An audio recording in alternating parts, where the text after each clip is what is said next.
would like to ask Brigitte Leroux to come, please. Brigitte is a researcher at Paris Descartes and at the Sciences Po, and she is one of the original team in Rennes, so this is also fitting to start our conference with Brigitte. Thank you. On the birth of correspondence analysis.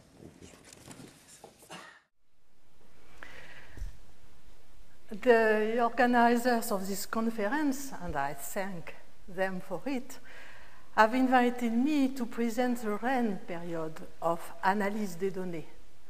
Of course, I am not an historian. I am only one of Jean-Paul Ben-Zekri's collaborators for that period of time. So I have tried to bring together my memories. I have also gathered documents, mimeographic texts and reports of the laboratory concerning that period. 50 years ago, Ben-Zekri had just been appointed maître de conférence at the Rennes Faculty of Sciences in 1960. After earning in 1955 a PhD at Princeton and in 1960 a doctorat d'État in Paris. As for me, after a Bachelor of Mathematics in Rennes in 1963 and Diplôme d'études supérieures in 1964, I became an engineer in 1965 at the Centre de Calcul Automatique, Computer Center, of the Rennes Faculty of Science, which has been headed by Jean-Paul Ben-Zekri. Before starting the talk, I am pleased to show you a photo of the town where Ben-Zekri was born in February 1932. He sent me this photo 2 days ago. And it is his way of being among us during this conference. He wishes us all good conference.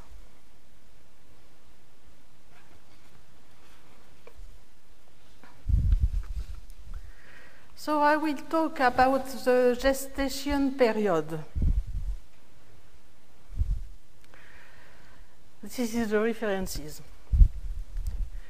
To begin with, I will cite a letter that Jean-Paul Ben-Zekri sent me in 2002, just after Pierre Bourdieu passed away. You can read it in French or in English, and I don't know if I have to read in French or in English, so read by yourself.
A part of this letter is reproduced in the book of Fionn Murtagh.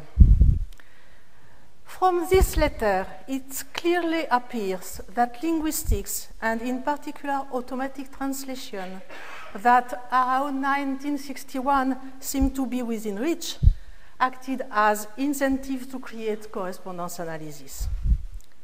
Chomsky, owing to his fame, called the tune of the main thesis in linguistics. In his small book, Syntactic Structures, Chomsky asserts that there cannot exist any systematic procedure for determining the grammar of a language, or more generally, linguistic structures, based on a dataset, a collection of text, a corpus. Thus, for Chomsky, linguistics cannot be inductive, which means raising by an explicitly formulated method from facts to laws that govern it, but has to be deductive. Ben-Zechry disagreed with this thesis. He thought that statistics could offer the linguist an effective inductive method to usefully analyze data tables.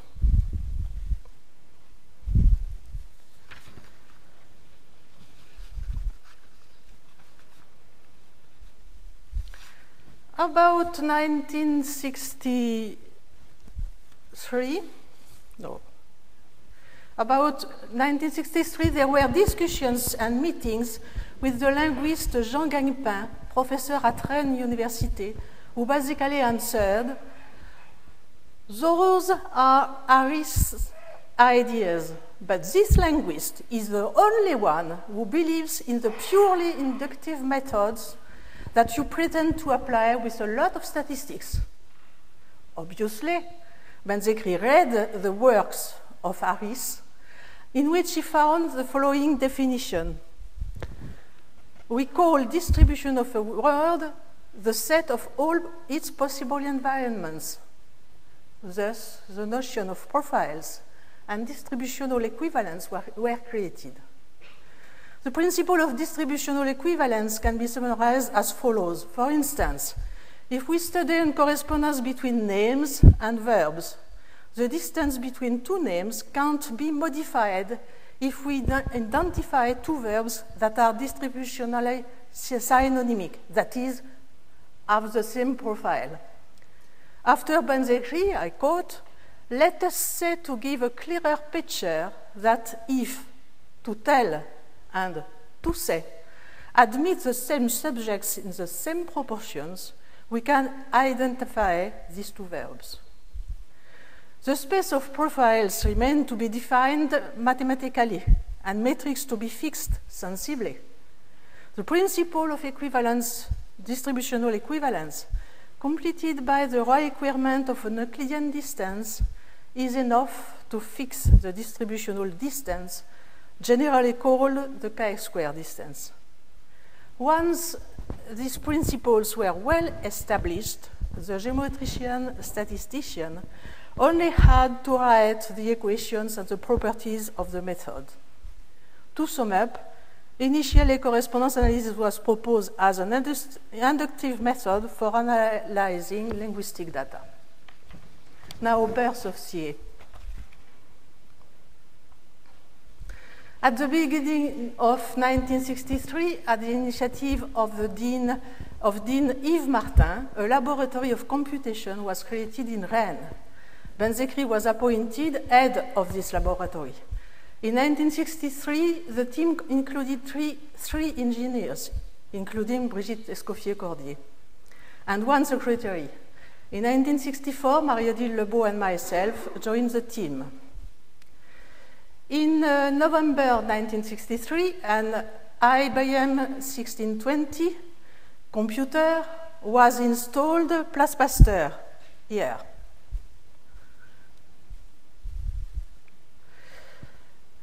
In the premise of the Faculté des Sciences. We called it Caroline, and called its air conditioning system Prosper. Caroline was a computer with no operating system and no disk. Compiling a Fortran program involved two passages, with patching and rereading cards between each. On the other hand, the absence of words of fixed size allowed for some precision in numerical computations. Thus, programmed by Brigitte Cordier-Escoffier, Caroline made the first CA possible. The first oral presentation of CA was given in the winter of 1963 during 5 lessons delivered at the Collège de France by Jean-Paul Ben-Zechry within the framework of the Cours Pecot. That course was entitled Statistiques et structures des langues naturelles, essai de synthèse mathématique. Statistics and Structures of Natural Languages, an essay in mathematical synthesis. The first two lessons dealt with general linguistics. The second one was focused on semantics. The third lesson was an algebraic theory of the grammars of non-connected constituents. I'm not sure of the transition. The first lesson recalled the principle of the fitting of a system of axes to an Euclidean cloud of points. In the fifth lesson, correspondence analysis was presented for the first time without using duality notation, which was introduced only in 1965 and 66, but including the simultaneous representation of the two sets.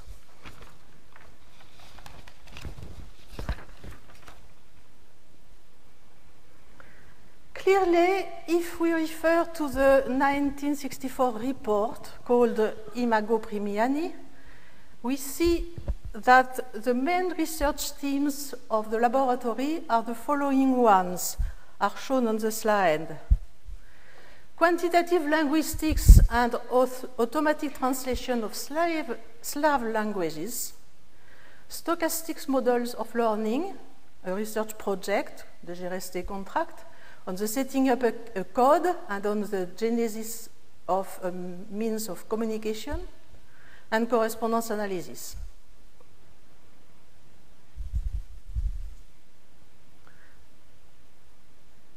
I will essentially present the works about CA, even if at that time I was mostly involved in the research about the learning models and experiments dealing with the instauration d'un code. These works were made in collaboration with Jean-François Richard, a lecturer in the Department of Psychology of Rennes University, edited by Roger Mucchieli.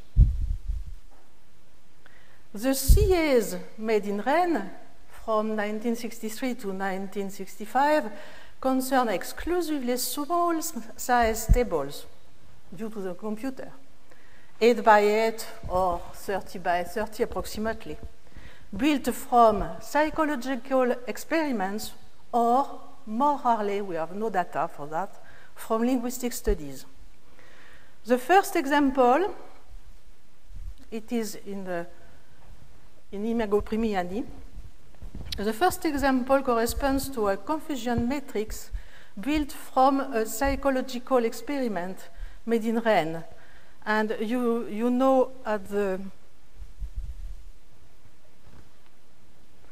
the bottom of the slide, it's about colors, and you have, on the first line, you have the colors range according to the wavelengths, and just above, you have the result on the first axis of the analysis. Obviously, it is a simultaneous representation, what is object and answer. Here is the simultaneous representation, the result of C. The second example analyzes linguistics data taken from one of Guggenheim's papers entitled Statistiques linguistiques et histoire du vocabulaire, published in 1960 in Cahiers de lexicologie. In this paper, Guggenheim studies the meaning of the verbs to break, 8 verbs, and their complements in the Song of Roland. The data table yields the number of times that such and such verb admits such and such complement in the whole poem. The CA results, such as they were presented in Imago Primiani, are here. As you can see, words are clearly separated in two groups, soft bottom versus hard. Durandal is at the top. Yeah. The verbs are also separated in two groups, each of them being located near the group of its complement. There is a special case for these two words, and I perform again the analysis, and these two words are on the second axis. they determine at the second axis. So it is the particular link within these two worlds. In these two examples, the graphic representation is a simultaneous representation. The first by plot, that of CA. Underlined by Jean-Paul Bensekri in Histoire et préhistoire de l'analyse des données, the laboratory with Caroline allowed Brigitte Escoffier-Cordier to write Fortran programs for the interpretation of axes. Considering the small size of the analyzed table, it certainly did not yield deeply upsetting results, but the most valuable results concerning the I cross J table were to show and demonstrate the equivalence of the result of the analysis of the three clouds, one associated with I, one associated with J, and one associated with the pairs, the couples IJ. Hence, we obtained the transition formulas, to which Brigitte added the reconstitution formula, studying the I cloud, the J cloud, as well as the IJ cloud led to simultaneous representation. It is a PhD of Brigitte. CA was born. They remained to think out the methodology. It was already clear that methodology would place the emphasis on the representation of a table of number by clouds of points in a multidimensional geometric space. That is, that we, Henri Rouanet and I, called geometric data analysis, GDA, following the suggestion of Patrick Soupis at Stanford University.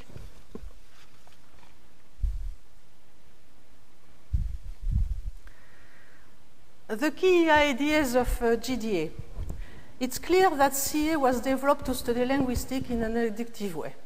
It is obvious that CA was developed in France outside the mainstream of multivariate analysis. As early as the Rennes period, the fundamental differences between l'analyse des données and multivariate analysis can be noticed. Multivariate analysis is quantitative. Numbers are the basic ingredients and the end products of procedures. Use the matrix approach. Procedures are defined and proofs are conducted exclusively by matrix operations. Is sampling oriented. Any dataset is reputed to be a sample. This is literally the sample-minded approach to statistics. By contrast, GDA approach to multivariate statistics is geometric, formal, and description-oriented. I will briefly comment on these three key ideas of GDA that were already there during the Rennes period. Geometric modeling. The geometric modeling of data, that is to say, the representation of data as cloud of points in a multidimensional Euclidean space, is the most distinctive characteristic of GDA with respect to multivariate analysis. Starting from a two-way table with two sets, indexing the entries of the table, rows and columns, the first phase of GDA is metric specification, that is, the determination of Euclidean distances between the elements of each of these two sets, the chi-square matrix in CA being the most famous. In Euclidean representation, these elements become points in a multidimensional space, defining cloud of points. But priority is not exclusivity. The geometric key idea specifies priority. This does not mean that quantitative procedures are excluded. To begin with, there are the elementary procedures. In addition to the visual examination of clouds, GDA involves calculating contributions as an essential aid to interpretation. The point is that all numerical procedures make sense in terms of the geometric model. Their role is to sustain, possibly qualify, the conclusions. Sometimes the explicit objective of the research study is to construct numerical indices. After Ben-Zekri, 1973, we say that the principal variables of a GDA with their optimal scaling properties offer responses that may be more effective than indices concocted a priori.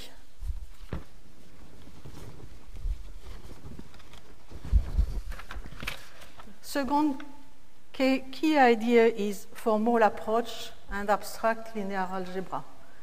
The methods are based on the mathematical theory of linear algebra with the concepts of vector space, linear mapping, scalar product, quadratic form, and so on, making clear distinction between vectors, element of a vector space, points, element of a geometric space, and set of numbers, coordinates. The intimate alliance between the two key ideas, geometric and formal, is the quintessence of GDA, which is, properly speaking, the formal geometric approach to multivariate statistics. This approach is crucial for the construction of clouds and metric specification. Spectral decomposition, the mathematical earth of GDA, and measure versus variable duality based on the duality of vector spaces is the cornerstone of the formal approach in GDA.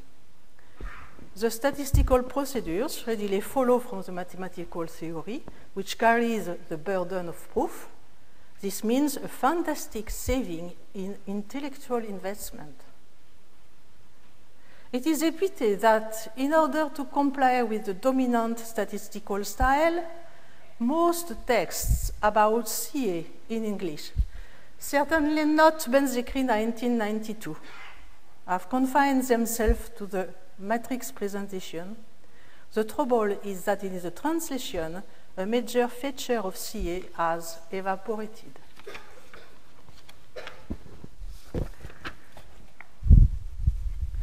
Description first. Geometric modeling comes before probabilistic modeling. In the spirit of inductive philosophy, the model should follow the data, not the reverse. The basic outcomes of geometric methods are descriptive statistics in the technical sense that they do not depend on the size of the data size.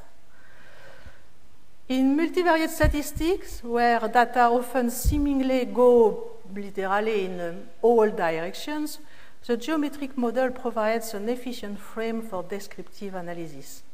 Determining principal axes immediately enable us to master multidimensionality and, in Ben-Zekri's words, yields a tool to make patterns emerge from data.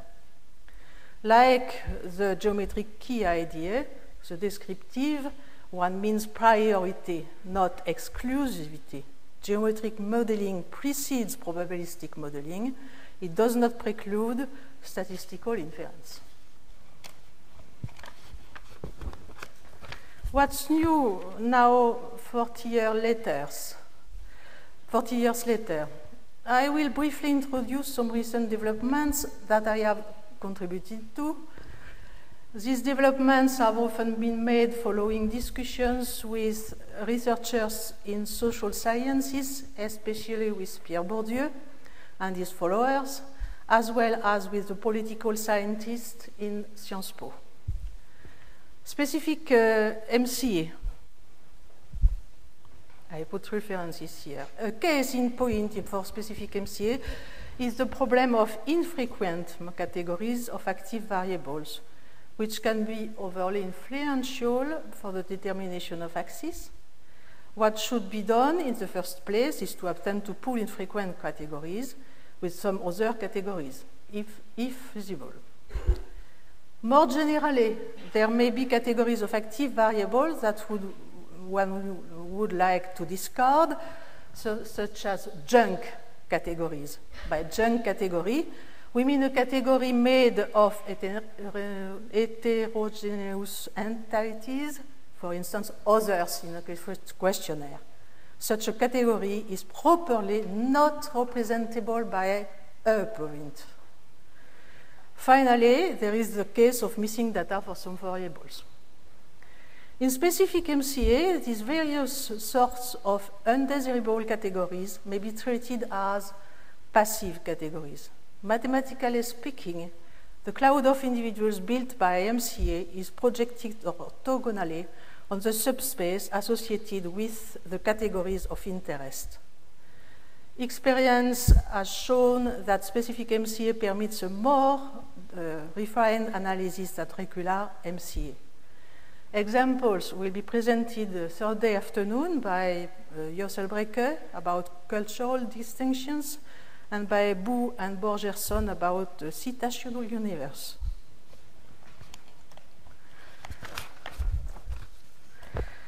Class-specific analysis.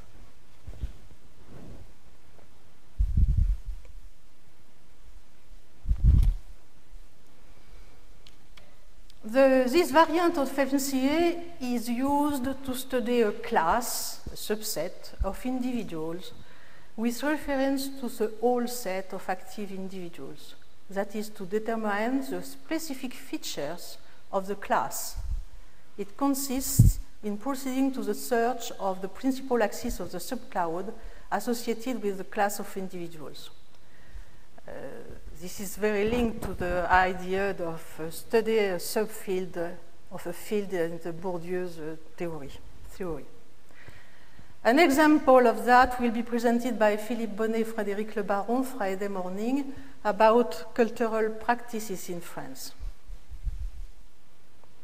Now, towards structured data analysis, the geometric modeling of an individual's variables table may purposely leave aside structures the basic sets are equipped with. Data can be analyzed further by focusing on subclouds of individuals induced by structuring factors such as gender. Here it's a study of lifestyle in the UK. I participated in, and there is a book on it, and a paper too. And geometric summaries of subclouds in a principal plane can be provided by concentration ellipses. We can also study, obviously, between effects, within effects, and if two structuring factors are crossed, the interaction effect on a cloud projected on a principal plane, axis, a principal subspace, axis, plane, and so on. Now I want to speak about some references on that. I want to speak now about applications of GDA and especially the construction of social space. So you know that since the very beginning, GDA has been applied to a large range of domains, some such as medicine, lexicology, market research, satisfaction surveys, econometry, and social science.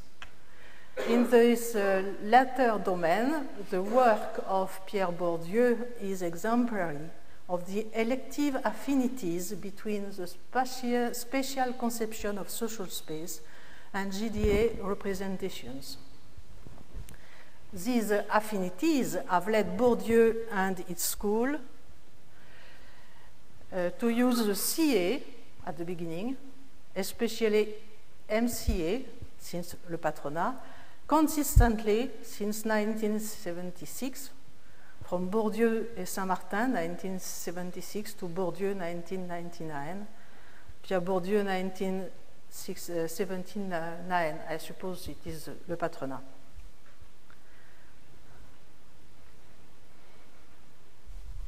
About GDA in social sciences, 3 points can be made. First, rehabilitation of individuals. The frame model is always formulated at the individual level, as opposed to models framed at an aggregated level where individuals mainly serve as a residual term. Second, specific analysis. Sociological variables induce subclouds of individuals that can be studied by a specific analysis as subfields within the overall social space. explanatory schemes. When a social space, such as the space of lifestyles, has been constructed, the geometric model of data can give rise to new investigations, especially on the following two kinds of problems. First kind, how can the individual positions in the social space be explained by external factors, such as education, age, and so on? Second kind, how can these individual positions explain, in turn, the position takings of individuals about various issues, like, for instance, the choice of the president in a questionnaire about political space. To conclude, I will cite Pierre Bourdieu. In 2001, in his last lecture at the Collège de France, Bourdieu emphasized, those who know the principles of multiple correspondence analysis will grasp the affinities between this method of mathematical analysis and the thinking in terms of field.